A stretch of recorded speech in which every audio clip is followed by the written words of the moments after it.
Skype can ring on. It's fun, It's good.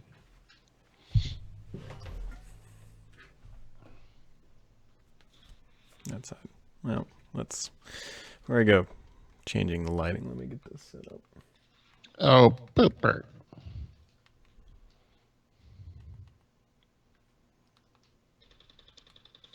See my ideas for Power Toys?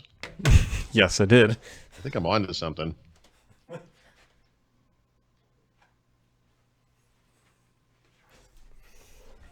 I can only imagine how many few minutes you would last in an actual Microsoft conference room. Here's our new employee, Paul Surratt. Let me tell you what's wrong with your life and job. No. It's not that. A lot of that stuff is like hardcore, like one direction or the other. Mm-hmm. I literally just want choice. Yeah. Mm-hmm. Like, ship the crapware, but let me take it out. And actually, they do let you take it out. I'm just talking about like a single tool to do all of it at once, or like the center of the taskbar icons. It's just an option. Because I don't want that. You don't have to have it. It's a power toy.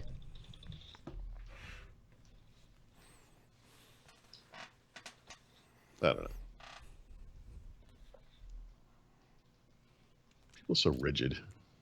What? People are so rigid in their ideas. That's pretty rich coming from you. What do you mean?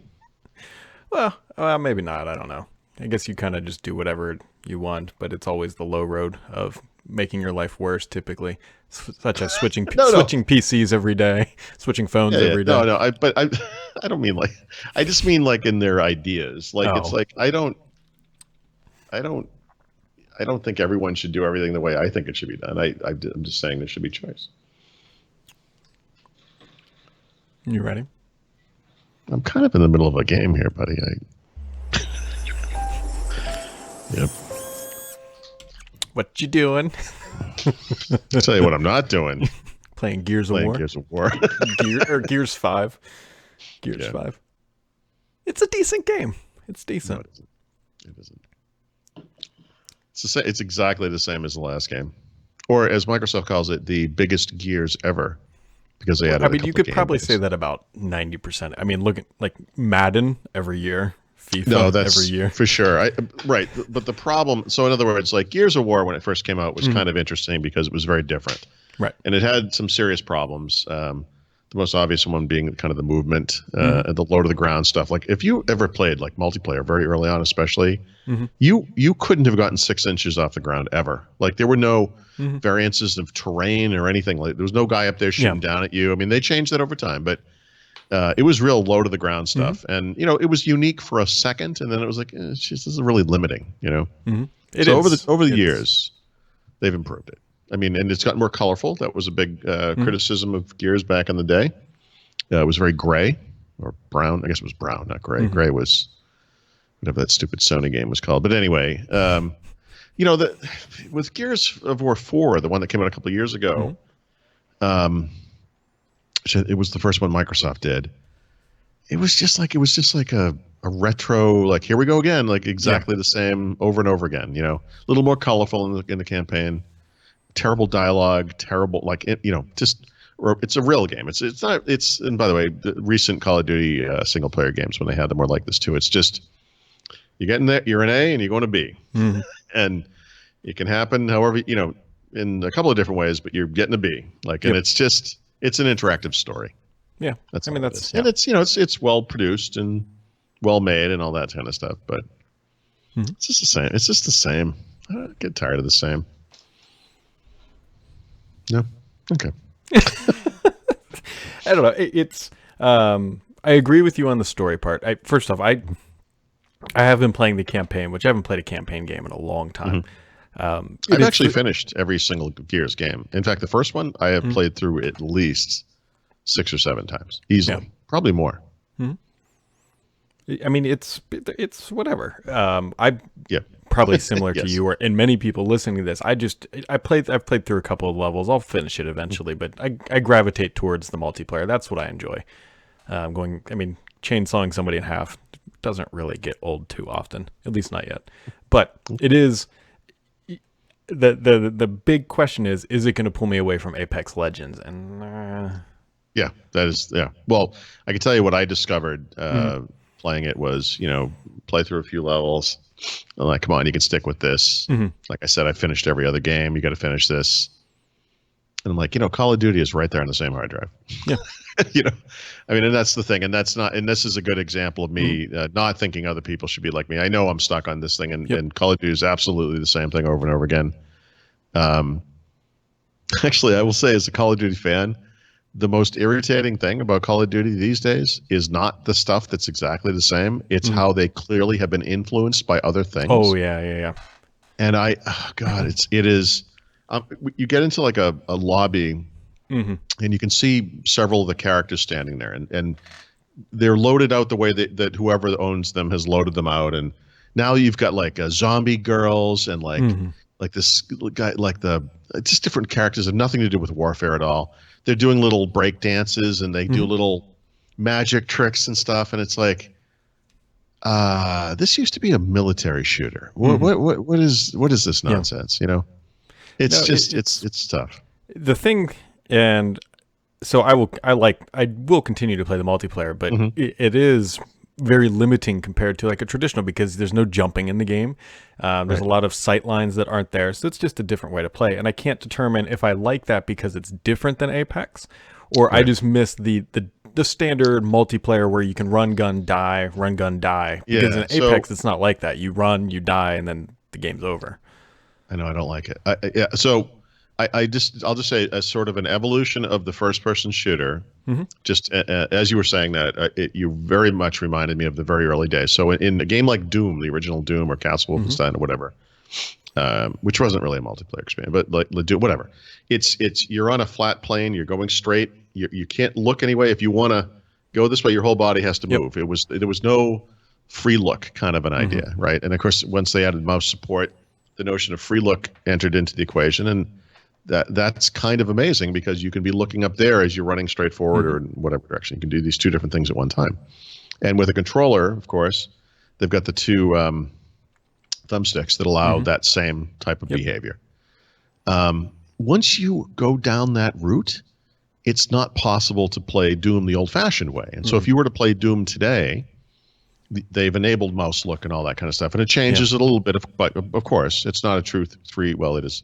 It's not a true 3D game, but games like Duke Nukem 3D, also not technically a true 3D game, did add that dimension Hmm. of being able to go up and down, and it was very innovative in the day. And so I think the problem I have with Gears of War, and I've always had with Gears of War multiplayer, is it eliminates a bunch of the movements and freedoms and the ability to move in truly in three dimensions that had been common to games for like decades by that point. Hmm. And it just seemed like such a weird limitation, and they've made it's gotten a little bit better. But you could be in in the game you're playing and in a modern, like Call of Duty Black Ops 4, it's truly 3D, and it's truly like these huge environments. And you could be up in a tower, you could be down in a well, you could be swimming under the water, whatever. I mean, I just look at it. It's not, calling it a throwback's not even fair. When it came out, it was a Yeah. throwback. The first version was a throwback. I mean, so it's the first game was all about single player. Frankly, I appreciate the fact that they're continuing a campaign, even if it's. I mean, how many times you get to save the world? It's like, geez, we've defeated the enemy. Oh no, we haven't. It's like a Friday the 13th movie. Like, Hmm. I feel bad for these people. It's like enough already. Anyway, it's okay. All right, we'll end there. Well, you know what it is? It's like a Yeah. Hollywood blockbuster. It's Yeah, it is. a lot of money. The presentation is fantastic. Hmm. It's kind of the benefit just gets reduced each time. It's like, yeah, I appreciate the quality of the work. Yeah, it's good looking, whatever. But oh my God, it's like, haven't we done this Yeah. before? Like, it's just the same thing. Speaking of things that are marginally similar, there's a new build of Windows 10 out as of right now, build Oh. 18975. The only thing that's really different here is that you can now move the Cortana screen around. It's like Are you saying did this just happen? yeah. Oh, so is this the 20H1 build? Yes. Okay. So if you And this is the standalone app version of Cortana. Yeah, it sort of looks like that. Yeah. Because it's definitely a free floating window now at this point. It's not like permanently fixed to the task. It's nice. It's just like drifting off into space. It's going to get further and further from Windows until eventually it's just gone. It's just gone. You know, bigger Windows build news than this. Yesterday, late yesterday, they released a build of 19H2 that everyone can get. It has the new features, of which there is exactly one that anyone would notice, but which is like the calendar flyout in the taskbar now lets you enter an event right from there. Exciting stuff, but that's fine. It's all good. That's kind of what I wanted, but it begs the question once you see what's new in there, it's like, so you couldn't get this earlier, huh? Yeah. Well, things you couldn't get earlier, but you can now is Microsoft's bringing back Power Toys, which is interesting. I mean, it's introducing some good functionality. I'm happy that they're doing this. It raises a couple just interesting questions. One, their naming convention of the features is not great. Don't they call it like fancy desktops or something like that? Seriously, and by the way, just literally reading that and thinking that is a dumb name, I came up with the right name like immediately. Power Snap. Yeah, they call it Fancy Zones. That's what it is. Fancy Zones. Fancy Zones. I mean, this is a legitimate power toy. Yeah, this is like, don't get me wrong, I'm not complaining about the functionality. I haven't installed it, which we'll talk about in a minute. I'm actually looking forward to this. It also raises the question of why isn't this just built into Windows? Power Toys made a lot of sense when Windows would ship every 3 to 5 years. Now that it's shipping every 6 months. That was actually one of the complaints about the original Power Toys. Why isn't this just built into Windows? And by the way, just off the top of my head, I'm pretty sure at one point they very briefly built into Windows. In fact, there was a Power Toys tab on display settings, if I'm not mistaken, on the display property sheet that lasted very briefly. But yeah, I mean, that's, of course, you see something like this, you're like, actually, this is... But who knows? Maybe this is how these things could work. Maybe this thing could be built in. Yeah. So anyways, it's definitely worth going to grab. It's free, so you can try it. And if you don't like it, then you just move on with life. Now, the other power toy is barely a toy, let alone powerful. In fact, it's sort of like a I'm learning to program 101 kind of thing, where you can hit a key combination and see all of the... It's just an overlay on the screen that shows you all of the Windows key combinations you can do, because most people probably don't know any of them. By the way, just fun fact, I'm not sure I knew this at the time, but in Windows 10, I use a couple of different Windows key shortcuts very frequently. The one I use the most is, well, actually, there's probably two I use the most, is Windows key plus I brings up the settings pane, the settings app, and Windows key plus E brings up File Explorer. And I use those both many times every day because I'm writing that series about older versions of Windows. Windows key plus E worked in Windows 95. Really? I'm not sure I knew that. Yeah, it goes all the way back. It's an OG shortcut. Yeah, I don't think I ever used it before. Maybe Windows 8, but certainly Windows 10. I don't remember. The one I use a lot is what is it? It's Control Shift V, paste without formatting. Yeah, that comes up a lot for me, other than the obvious Control C, Control V. So actually, in Windows 10, if you enable it, Windows key plus V replaces Control plus V, and it uses the cloud clipboard. But yeah, and I think let's see if I just do this. Yeah, I can't show history. So I haven't turned it on this computer because I just brought it up. But the first time you do it, you get a little clipboard window. You can try it on your computer there, Brad. And it says you have to enable it. And then when you do, you get your little, your clipboard history. So then you can choose the thing to paste. So in other words, Control plus V is always the last thing. And then Windows key plus V will give you a list. And then you can choose between the different things in the clipboard. I never use that, but I just know what exists. There you go. I got a bunch of packages yesterday. One included the new Logitech MX Master 3 mouse, which... If you like that series, it's easily the best one yet. I'll do a review of it next I don't week. think I've ever used one, but what's the deal with I do remember reading in the description there's something weird about the scroll wheel or It's whatever. magnetic. It's like floating or levitating. It's just smooth. It's just a nice mouse. I guess is the best way to describe it. It charges over USB Type C.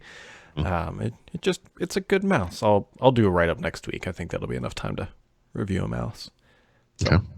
Then the other thing too is I got that M.2 drive, and I made it showed up. It said delivery by 8 p.m. and I think it showed up at 7:58 p.m. last night. That's super late for what, UPS probably. No, I think this was Amazon delivery. Oh, okay. Because that could have been Bob in his van. Legitimately next day, like I ordered it obviously, and then the previous day, anyways. And so I was all ready at like 8:30 last night to rip apart this machine and install. And I was like, maybe I should wait until we get after. Yeah, you have the weekend at least to test it. And so that so you have not done it then by this point. Okay. I have not. But you love these things. They're like these little. It's like a chick or like a stick of gum. Snickers bar. Yeah, and it holds 500 gigs, terabyte, whatever you want to pay, up to 2 terabytes. I think is the biggest one I've seen. So, yeah, that's good stuff. Yeah, it's crazy. I'm curious to see if it will actually make this machine noticeably faster than a traditional solid state.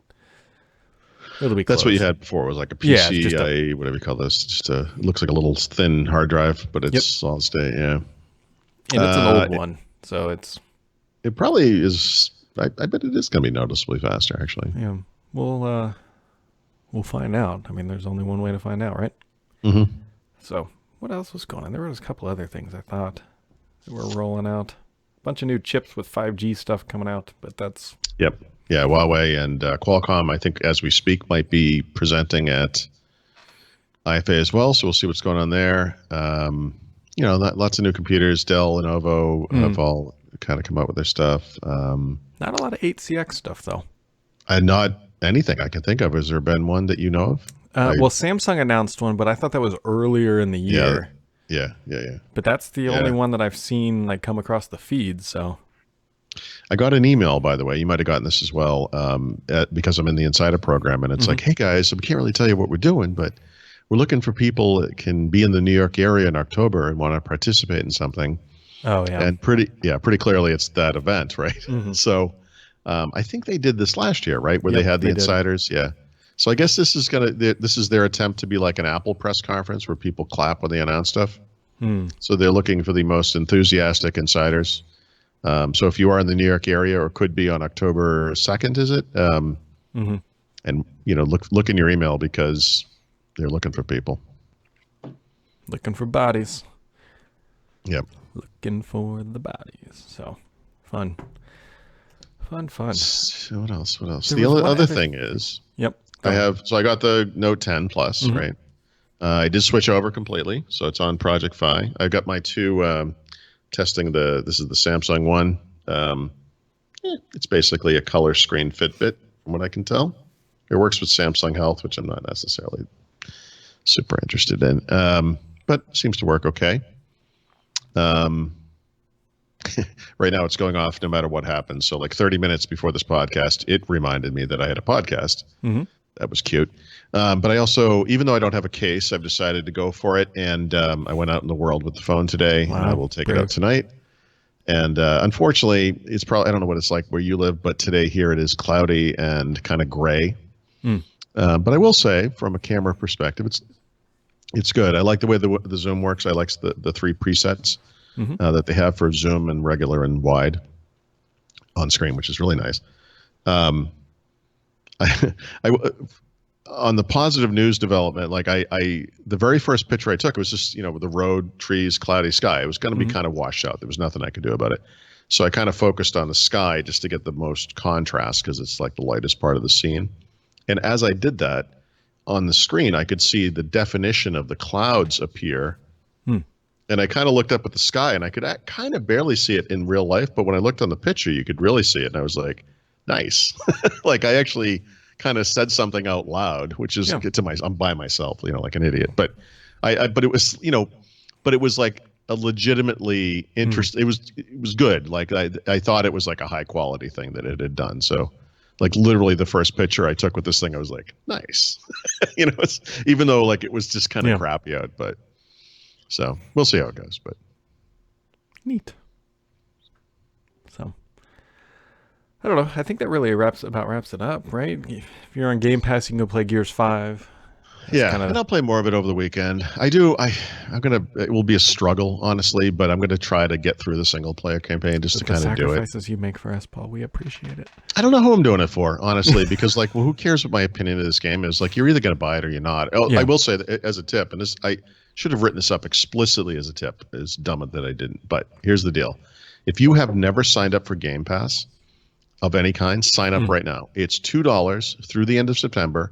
You will get this game as part of it. You can play it for the next 20 whatever days.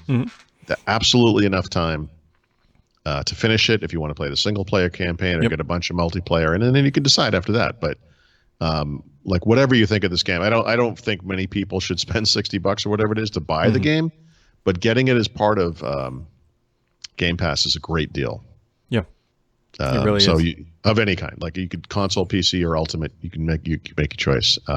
It's definitely something to consider. The other thing to consider as well is if you are willing to do the Game Pass Ultimate rollover, they're still doing the up to 36 months of Xbox Live Gold turn into Ultimate. Yeah. In other words, if you have an Xbox Live Gold subscription and you switch it over to Ultimate, which is, I haven't seen any deals on it yet. So it's basically $15 a month. I have signed up for it. So I'm in in fact, I just got my renewal thing.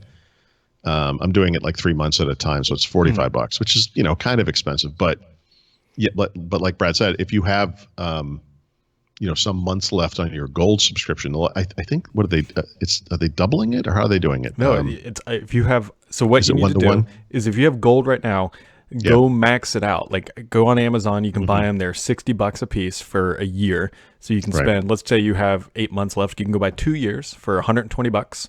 And then you will get 2 years and 8 months of Ultimate for $120. So let's put that in perspective. So $60 for 1 year of Xbox Live Gold, right? If you have 1 year left on your account, that is worth $180 of Xbox Live. Game Pass Ultimate. Sorry, too many subscription services here. This is like a no-brainer, because, by the way, even if you never play another game, you still are you're not losing anything. Like, you still are in Xbox Live Gold. So it's $180 worth of stuff for free. Yeah. And basically, if you think about it, like, if you're going to play Gears, more than likely, if you're a heavy gamer, you're more than likely going to want to play the next Halo. And then all you need to do is find one more game over the next 2 years, 3 years. The chances of you not finding something good in this service are impossible. Like, there's all, hundreds, over 100 games. Yeah, and you'll come out way ahead. So it's a no-brainer. That's the top tip of the day, folks. You got anything else for us, Mr. Paul, before we play more Gears or whatever it is we're going to do? That's right. I wish I could say my day's ending now, but I forgot to post Ask Paul yesterday like an idiot, and so I did early today. So I'll have to do that this afternoon if I can. So my day is not over, but I'll do that at some point. That's fantastic. So, all right, folks. Well, that wraps it up for today. We'll catch all of you right back here on Monday. Have yourselves a wonderful weekend.